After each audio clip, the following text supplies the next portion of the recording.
हिंदू धर्म ग्रंथों में हनुमान जी के जीवन से जुड़े कई रोचक प्रसंग वर्णित हैं, जिनसे हम लोगों को जीवन जीने की प्रेरणा मिलती है। आज हम आपको अपने पोस्ट में बजरंगबली से जुड़ी 3 रोचक प्रसंगों के बारे में बताने जा रहे हैं कि आखिर क्यों हनुमान जी को सिंदूर नहीं चढ़ाया जाता है, हनुमान जी की पूजा महिलाओं को क्यों नहीं करनी चाहिए, और साथ ही साथ हम आपको ये भी बताएंगे कि नटखट नन्हे मारुति ने ऐसा क्या कर दिया था कि उनका नाम हनुमान रख दिया गया था। तो चलिए जानते हैं बजरंगबली से जुड़े इन रोचक प्रसंगों के बारे में।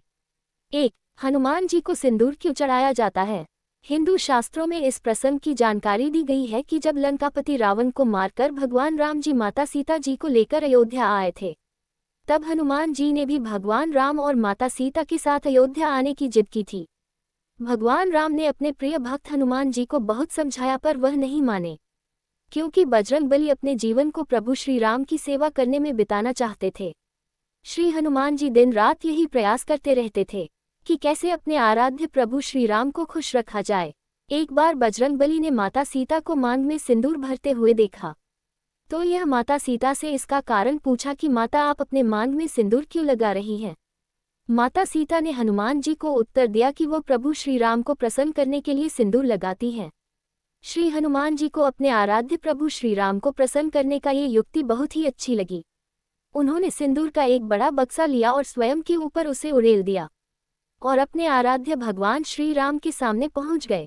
जब भगवान श्री राम ने अपने प्रिय भक्त हनुमान को इस स्थिति में देखा तो यह आश्चर्य में पड़ गए और उन्होंने हनुमान से इसका कारण पूछा। तो हनुमान जी ने भगवान श्री राम से कहा कि प्रभु, मैंने आपकी प्रसन्नता के लिए ऐसा किया है।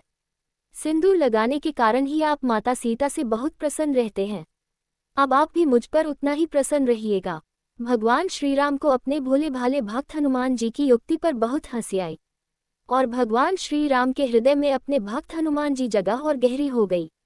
हमारे धर्म और पुराण बतलाते हैं कि उसी दिन से हनुमान जी को सिंदूर चढ़ाया जाता है। 2. महिलाओं को हनुमान जी की पूजा क्यों नहीं करनी चाहिए। हमारे धर्म और पुराण के अनुसार हनुमान जी सदा ब्रह्मचारी रहे थे।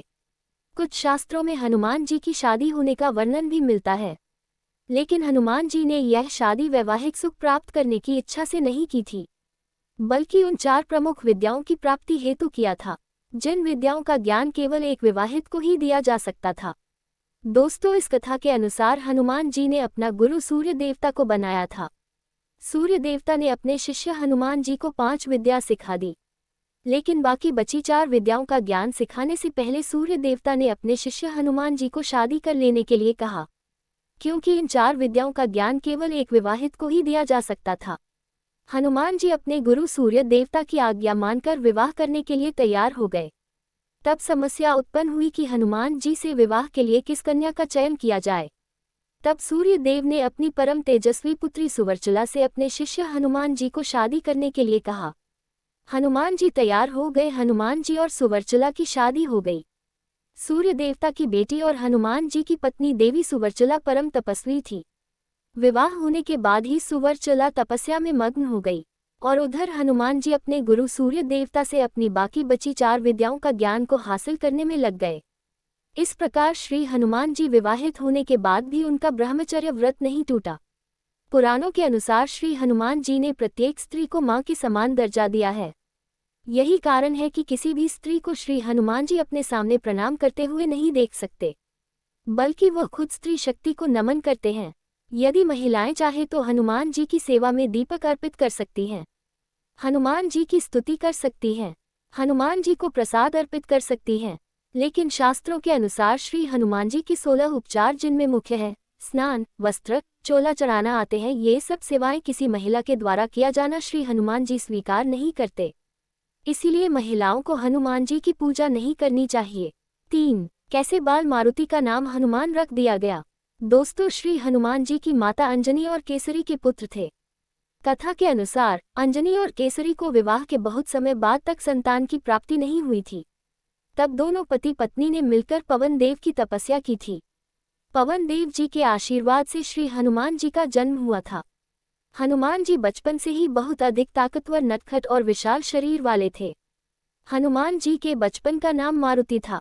एक बार ने सूर्य देवता को फल समझकर उन्हें खाने के लिए सूर्यदेव के आगे बढ़े और उनके पास पहुंचकर सूर्यदेव को निगलने के लिए अपना मुंह बड़ा कर लिया। इंद्रदेव ने मारुति को ऐसा करते देखा तो इंद्रदेव ने मारुति पर अपने वज्र से प्रहार कर दिया। इंद्रदेव का वज्र मारुति की हनु यानी कि थोड़ी पर लगी।